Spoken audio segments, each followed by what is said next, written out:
En concreto, en el servicio nuestro de medicina se creó un equipo que llevaba pacientes con COVID, pero llegó un momento que con el pico de la epidemia, pues prácticamente todo el hospital dedicado a ver enfermos con COVID-19, no veíamos casi otro tipo de patología.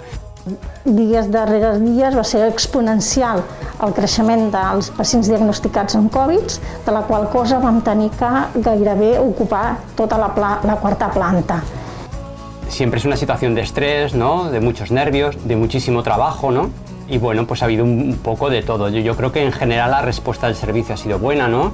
Que todos hemos pues intentado dar y apoyar y poner nuestro granito de arena para que todo funcionase lo mejor de la mejor manera posible, siempre hablando de una situación pues que era nueva para todos, ¿no? Que suponía un reto profesional y que nunca habíamos vivido, ¿no? Nosaltres vam fer pinya també com a grup, perquè en els petits moments que ens podíem reunir sempre en protecció amb la mascareta i això ens feia a nosaltres una miqueta de teràpia, d'expressar les nostres emocions, les nostres pors, i això ens feia que el dia a dia no fos tan dur.